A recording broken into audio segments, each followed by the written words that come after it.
अस्सलाम वालेकुम स्टूडेंट, आप सब लोगों का स्वागत है मेरे इस चैनल बायोलॉजी मेरे साथ में। जैसा कि स्टूडेंट आपको पता है कि हम हमारा चैप्टर नंबर 3 कोऑर्डिनेशन कंट्रोल पढ़ रहे हैं। इनके अंदर हमने शुरू के जो टॉपिक्स थे जिसके अंदर हमने स्टिमुलस के बारे में पढ़ा, रिफ्लेक्स एक्शन, ब्रेन के बारे में पढ़ा, पीएनएस के बारे में पढ़ा, स्पाइनल कोड के बारे में पढ़ा। तो ऐसे आगे आगे चलते चलते हमारे पास एक अगला टॉपिक आता है, receptors of human body. In receptors of human body के अंदर हम बेसिकली दो रिसेप्टर्स के बारे में बात करेंगे। अगर मैं इधर रिसेप्टर नहीं कहूँ तो मैं कहूँगा ऑर्गन्स ऑफ रिसेप्टर, क्योंकि ये एक ऑर्गन है पूरा रिसेप्टर का, जो कि दो दो पढ़ने वाले हैं हम इस आपकी पर्टिकुलर इस बुक के अंदर से दो दो ही इन चीज़ों के ऊपर बात की जाएगी। लेकिन इस लेक्चर के अंदर हम सिर्फ आँखों के बारे में पढ़ेंगे, यानी कि आइज़ के बारे में। इनका नाम है आइज़ को हम बोलते हैं फोटो रिसेप्टर्स, और जो कान होते हैं यानी कि एयर, जिनको हम बोलते हैं साउंड रिसेप्टर। दोनों का काम अलग अलग है, ठीक है। एक का नाम सुनना है, दूसरे का काम देखना है। तो आज हम शुरू करते हैं हमारा आइज़ के चैप्टर से। देखें, जैसा कि बेटा आपको पता है कि जो हमारे पास देखने का जो ऑर्गन है वो हमारे पास आई है, यानी कि आँख है, यानी कि it is the organ of site, ठीक है।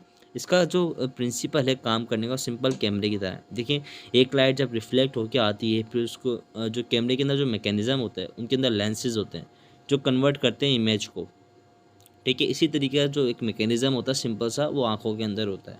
क्या होता है, जो एक लाइट कलेक्ट की जाती है, फिर वो रिफ्लेक्ट होती है एन ऑब्जेक्ट पर से, यानी जिस ऑब्जेक्ट को हम देख रहे हैं उस ऑब्जेक्ट पे एक लाइट गिरती है, फिर वहाँ से रिफ्लेक्ट होती है, फिर वो आपकी आँख से टकराती है, और फिर वो डाइवर्ट किया जाता है किसके ऊपर, रेटिना के ऊपर। रेटिना क्या है, लेयर ऑफ सेंसरी सेल। मैं आपको दिखाऊंगा, आपको येलो सा दिख रहा होगा, मेरे पास एक डायग्राम है अच्छी सी, जिसमें आपको ये बात पूरी क्लियर हो जाएगी कि इसको क्यों लेयर ऑफ सेंसरी सेल बोल रहे हैं। बेसिकली इसका काम, इसका ही तो काम है दिमाग तक पहुंचाने का, एक इमेज को बनाने के अंदर बहुत बड़ा किरदार रेटिना का है, ठीक है। ये क्या करता है, लाइट कैप्चर होती है किसकी मदद से, लेंस की मदद से। ये लेंस से आपको दिख रहा है, ठीक है। फिर वो कन्वर्ट होती है किसके अंदर, नर्व इम्पल्स के अंदर, जिससे पता, जो जब नर्व इम्पल्स में कन्वर्ट हो जाती है तो फिर डायरेक्ट ब्रेन को भी पता चल जाता है कि एक जो इस आँख से देखा क्या जा रहा है बेसिकली, ठीक है। फिर क्या होता है, ये एक आँख है ना, वो एक बोनी सॉकेट के अंदर एक पेक है ऐसे करके, आपने सॉकेट देखा होगा, आपने अगर स्कल देखा है तो उधर ऐसे ये आँख पेक हुई होती पूरी फॉर द प्रोटेक्शन, ठीक है। इसके ऊपर एक टफ सा कोट चढ़ा हुआ था जिसको हम स्क्लेरा बोलते हैं, जिसको हम वाइट पार्ट बोलते हैं। देखिए, स्क्लेरा जहाँ पे आके ट्रांसपेरेंट होता है उसको हम क्या बोलते हैं, कॉर्निया। देखें आप यहाँ पे स्क्लेरा बिल्कुल एक वाइट सा होता है, लेकिन यहाँ पे आके वो बिल्कुल ट्रांसपेरेंट हो जाता है इस जगह पे आके, ठीक है।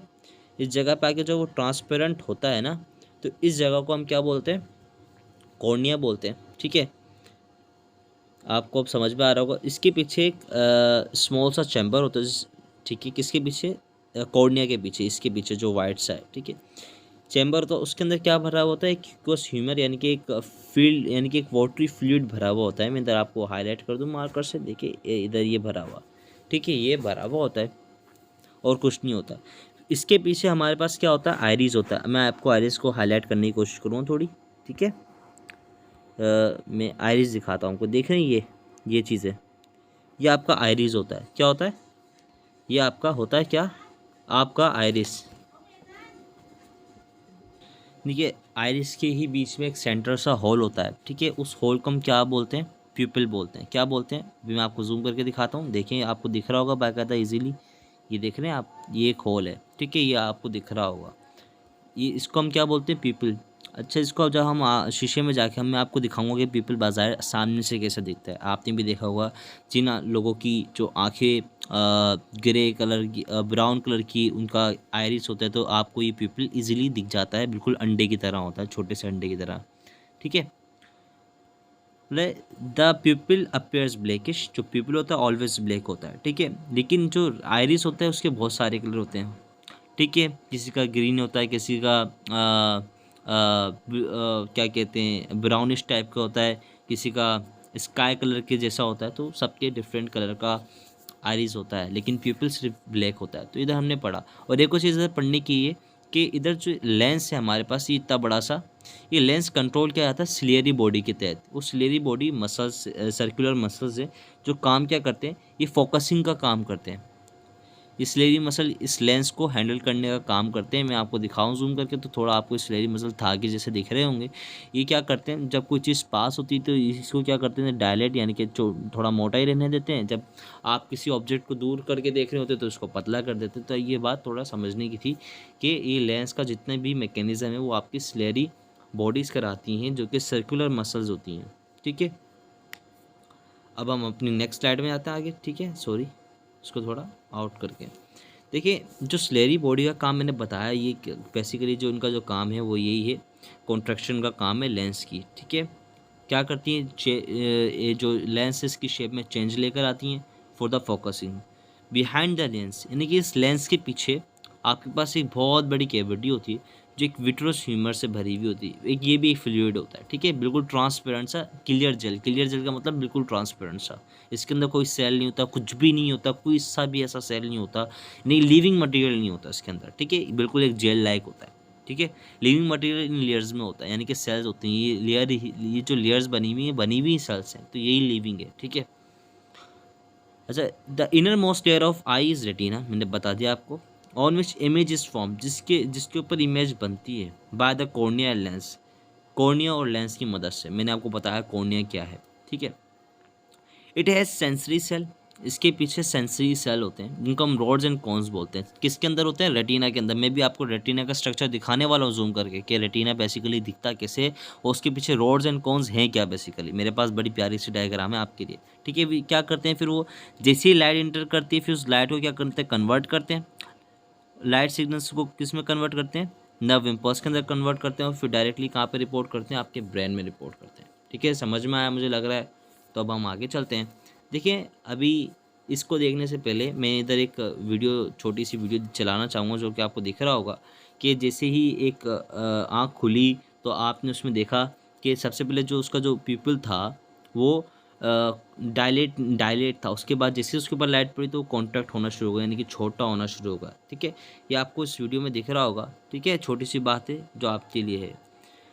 अब इधर पढ़ते हैं उसके बारे में। देखिए, the people adjust its self depending upon the intensity. देखिए, जो पीपल है वो अपने आप को एडजस्ट करता है लाइट की कितनी शिद्दत है उस एरिया के अंदर। अगर लाइट ज़्यादा है तो पीपल छोटा हो जाएगा, अगर लाइट कम है तो पीपल डायलेट हो जाएगा, यानी ये मोटा हो जाएगा। आपने बाजू का रेट्स में देखा होगा कि किस तरीके से पीपल छोटा और बड़ा होता है। ये जो सारा काम डिपेंड करता है लाइट की इंटेंसिटी पे डिपेंड करता है। ठीक है, अगर ब्राइट लाइट है तो रेटिना को बचाने के लिए वो कॉन्स्ट्रिक्ट होना शुरू हो जाएगा। ठीक है, जिससे क्या होगा, जो लाइट का अमाउंट है वो कम अंदर दाखिल होगा, जिससे रेटिना सेफ रहेगा। और डीम लाइट के अंदर क्या होगा, फिर वो डायलेट होना शुरू हो जाएगा, जिससे जब ज़्यादा लाइट जाएगी तो रेटिना अच्छे तरीके से काम करेगा लो लाइट के अंदर। तो ये थोड़ा छोटा सा एक फिनोमिना है जिसको हम क्या बोलते हैं, पिपल रिफ्लेक्स। आपको ये वीडियो भी शो हो रही होगी। ठीक है, तो अब हम आगे बढ़ते हैं हमारी नेक्स्ट स्लाइड में। देखिए, ये जो स्लाइड है इसके अंदर सीधा सा जो एक्चुअली वर्क दिखाया गया है वो किसका दिखाया गया है, लेंस का काम दिखाया गया है। देखिए, इधर जो लेंस का जो बेसिकली साइज़ देख रहे हैं वो इधर थोड़ा मोटा लग रहा है, लेकिन इधर थोड़ा पतला सा लग रहा है। ये बेसिकली मैं यही तो काम था जो आपको बताना चाह रहा था, जो एक्चुअली काम करना था सिलेरी बॉडी को, यही तो काम करना था। ठीक है, बोला it is the automatic process. ये एक ऑटोमेटिक प्रोसेस है जो कि क्या करता है, फोकस करता है। फोकस करके क्या करता है, शार्पर इमेज, यानी कि अच्छी तस्वीर लेने के लिए आपकी आंखों के ज़रिए बिल्कुल क्लियरिटी के साथ। It is the automatic process of altering focus to get sharper image, यानी कि शार्प इमेज हासिल करने के लिए ऑफ द नियर ऑब्जेक्ट। जब आप भी किसी ऑब्जेक्ट के वो करीब से देख रहे हो, समझ रहे हैं आप बात। To do this the ciliary muscle contract allowing the elastic lens.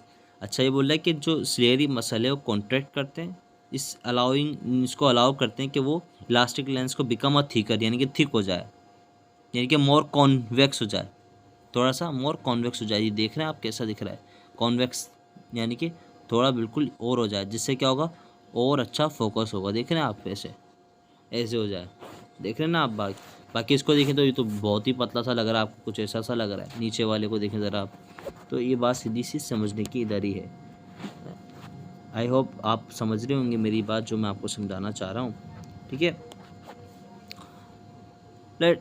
इससे क्या होता है, elastic lens to become a thicker and more convex, जिससे क्या होता है विद। अच्छा, एक और बात बोला है कि उम्र के साथ साथ जो लेंस है ये ढीला यानी लूज़ इट्स इलास्टिसिटी, वो अपनी जो काबिलियत है इलास्टिसिटी की वो लूज़ करता रहता है। As a result accommodation become increasing difficult. जिससे क्या होता है कि जो अकोमोडेशन यानी इस प्रोसेस का नाम ही अकोमोडेशन है, ठीक है। तो ये डिफ़िकल्ट हो जाता है, यानी कि बहुत सारे लोग सही तरीके से फोकस नहीं करते। यानी कि आपने देखा होगा कि जब वो करीब करते हैं जब भी धुंधला रहता है, जब वो दूर करते हैं जब भी धुंधला रहता है, तो वो अकोमोडेशन की प्रॉब्लम होती है। इन प्रॉब्लम्स के बारे में अगली स्लाइड है। देखें, ये है वो स्लाइड जिनके बारे में मैं आपको बता रहा था। देखिए, शॉर्ट साइटेडनेस और लॉन्ग साइटेडनेस क्या है बेसिकली, इसको मायोपिया बोला जाता है टर्म, मेडिकल टर्म के अंदर। इसमें क्या होता है, difficulty in focusing distant object while the near object are focus normally. इसमें होता ये है कि आपको मुश्किल होती है दूर की चीज़ देखने में, लेकिन आप करीब की चीज़ बिल्कुल सही तरीके से देखते हैं। इस पूरे फिनोमिने को हम क्या बोलते हैं, इस पूरी एक डिफ़िकल्टी को, एक डिसऑर्डर को हम क्या बोलते हैं, मायोपिया बोलते हैं, ठीक है। आपने देखा भी होगा बहुत सारी जगहों पे लिखा हुआ होता है, क्लिनिक से बाहर पोस्टर्स पे लिखा हुआ होता है, तो ये चीज़ होती है, यानी कि दूर की नज़र कमज़ोर है और करीब की सही है बंदे की। अब दूसरी आती है लॉन्ग साइटेडनेस। इसमें क्या होता है, it's difficult to focusing closer object. इसमें मुश्किल होती है आप करीब की चीज़ देखने में, लेकिन आपकी डिस्टेंट विजन बिल्कुल क्लियर होती है, यानी कि दूर की नज़र आपकी बिल्कुल क्लियर होती है। दोनों डायग्नोजेबल हैं, इसको डायग्नोज किया जाता है डिफरेंस लेंस यूज़ करके। आप अपने ग्लासेस यूज़ करते हैं तो आप ग्लासेस लेंस यूज़ करके ये प्रॉब्लम सॉल्व की जाती है, इसको मेंटेन किया जाता है। देखें, अब एक और थोड़ी सी डिसऑर्डर है जिसको हम कलर ब्लाइंडनेस कहते हैं बेसिकली। इसमें होता ये है कि बंदे नॉर्मली तो वो सही होते हैं, वो हर चीज़ हर काम कर सकते हैं, वो ब्लाइंड नहीं होता, लेकिन कुछ कलर वो डिफ्रेंशिएट नहीं कर पाते। जैसे वो जो कलर हैं वो red and green colour, red blue green colour हैं, जो कि वो डिफ्रेंशिएट नहीं कर पाते, ठीक है। जिसके it is a deficiency of vision, इसमें थोड़ी कमी होती है नज़र के अंदर। In which one can not distinguish certain colour, जिसके अंदर हम डिफ्रेंशिएट नहीं कर पाते कुछ थोड़े से कलर, जैसे कि blue, yellow, red and green colour को हम डिफ्रेंशिएट नहीं कर पाते, ठीक है। It is due to the defect in the cones. ये क्यों होता है, आपकी जो कॉन्स होती है उनमें डिफेक्ट होता है। मैं आपको कॉन्स दिखाने वाला हूँ कि कॉन्स क्या होता है। आप इस लफ्ज़ को याद रखेंगे कि कॉन्स क्या है। मेरे पास एक इमेज है पिछली स्लाइड्स में, मैं आपको दिखाऊंगा इंशाल्लाह। देखिए, थोड़ा विजन में भी नॉर्मल, लेकिन इसमें आपकी जो नज़र है वो नॉर्मल रहती है।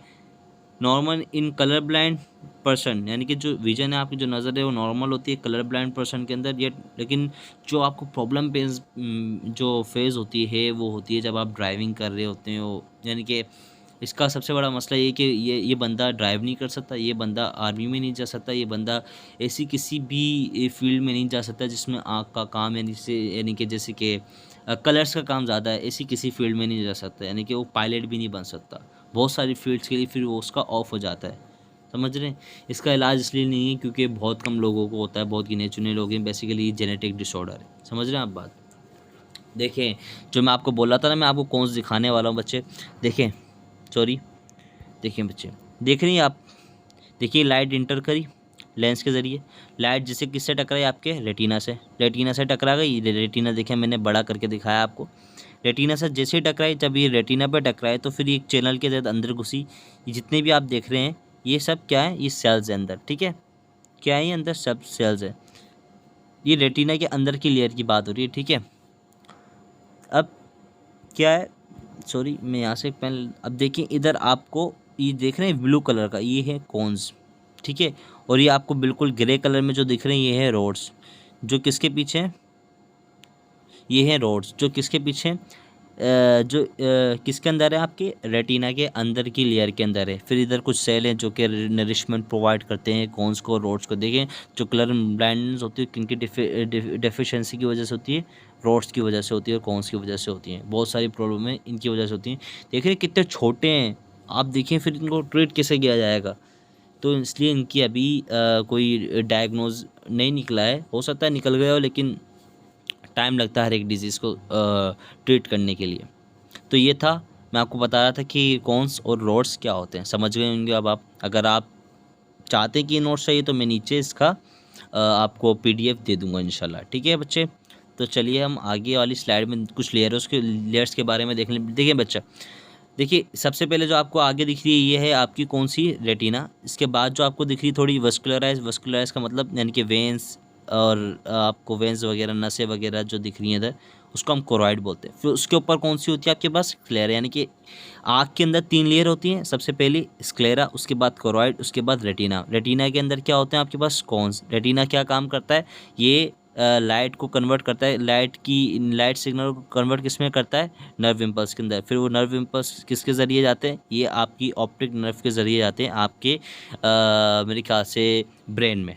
ठीक है, तो अच्छा, मुझे उम्मीद है कि आप सब लोगों को मेरा लेक्चर पसंद आया होगा। अगर पसंद आया तो काइंडली मेरे चैनल को लाइक भी कीजिए, सब्सक्राइब भी कीजिए और अपने फ्रेंड्स के साथ शेयर भी कीजिए। अगर आपके सवाल हो तो मुझे कमेंट कीजिए, मैं ज़रूर उनको रिप्लाई करूँगा, मैं ज़रूर उनको सॉल्व करूँगा। आपकी जितनी भी क्यूरीज होंगी मैं इनको ज़रूर देखूँगा। ठीक है, अगर आपको पसंद आता है तो काइंडली मेरे इस चैनल को शेयर कीजिए और पढ़ते रहिए।